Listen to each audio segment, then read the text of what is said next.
am Light. Hey, Sean, saw you post a bit about it, but would love to hear your in-depth thoughts on the Rotten Tomatoes story.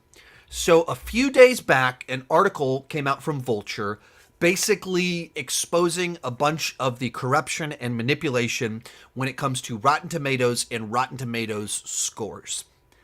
And I read the article as soon as it came out, and I knew immediately what the narrative was going to be following the release of this article, which is to say, the article talks about a ton of things, but it starts off with a story about how a PR firm paid critics to review movies to increase certain movies' Rotten Tomatoes scores. That's the very simplified version that is very easy to put on a graphic and put out there. PR firm caught paying critics for 5 years, and it ties into this narrative that is all over the internet, all over where people talk about movies, that critics are paid off. And that's why there's this disparity between critics and regular audience members. That's what it is. The critics are all being paid off. And then you have this article come out saying critics are paid by this PR firm.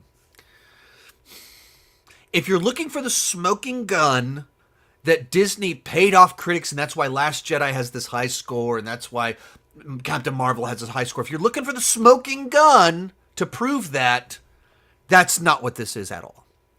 So, what really happened is that there was a PR firm that was hired by direct-to-video films.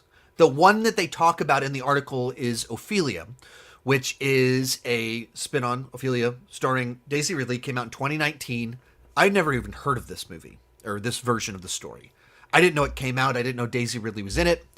And it came out after a film festival, had poor reviews, so they reached out to get more reviews to hopefully get more positive. And so this company would hire critics to review movies for about $50, and they wouldn't tell them to give it a positive review. They did not pay them to give movies positive reviews. They paid them to review the movies. And like with, I believe it was with Ophelia, it got 8 new reviews through this process. 7 of them were positive, 1 was negative. So they paid critics, and at least one of them submitted a rotten score for the film. But there was also a lot of evidence that some of the rotten scores weren't submitted. They were kind of encouraged, hey, if you go negative, maybe don't review it. Don't post that one on Rotten Tomatoes. Don't submit it to Rotten Tomatoes. There was a case where someone was mixed negative, and they were like, hey, if you're mixed on it, why don't you go just inch it up a little bit to go positive? So there was some manipulation. There was a little bit of work gaming the system, but it was legitimately for movies you've never heard of. I had never heard of any of the movies listed in the article. Not one of them. They're small VOD releases, not big, gigantic studio films. And you're talking about they're being paid to review the movie. That's not actually corruption. I make money reviewing movies. I make it through AdSense. If you write for New York Times or whatever, New York Times pays you to review movies. This is a PR firm saying, hey, we'll pay you to give your honest thoughts about a movie. That's not corruption. That's not the part that's actually bad. The bad part is when they're like, hey, please don't submit your negative review. That's where there's something wrong happening there, where money's a motivator to do something dishonest. Or when you're like, hey, why don't you just inch it up a little bit? That's the part. But it's not, what happened is not the same thing as paying someone to give a positive review. They tried to game the system to make it more positive than negative, but none of the reviews were dishonest lies. No one didn't like a movie, they were paid $50, and they went, oh, it's great, it's awesome. That's not what happened. And when Rotten Tomatoes learned what was going on, they didn't just pull the reviews, they unlisted the movies. But that's one part of the article about this PR firm you've never heard of, paying for reviews of movies you've never heard of. All these articles, all of these accounts that are mad at Rotten Tomatoes and they're looking for conspiracy theory have hopped on it and are misrepresenting what took place. And ignoring the rest of the article, which exposes all of the very legitimate ways that big studios manipulate Rotten Tomatoes and control who has access to movies and premieres in order to inflate Rotten Tomatoes debut scores, in order to get early buzz. Like, it exposes all of this stuff. And that's 100% real. Like, who gets invited to these premieres?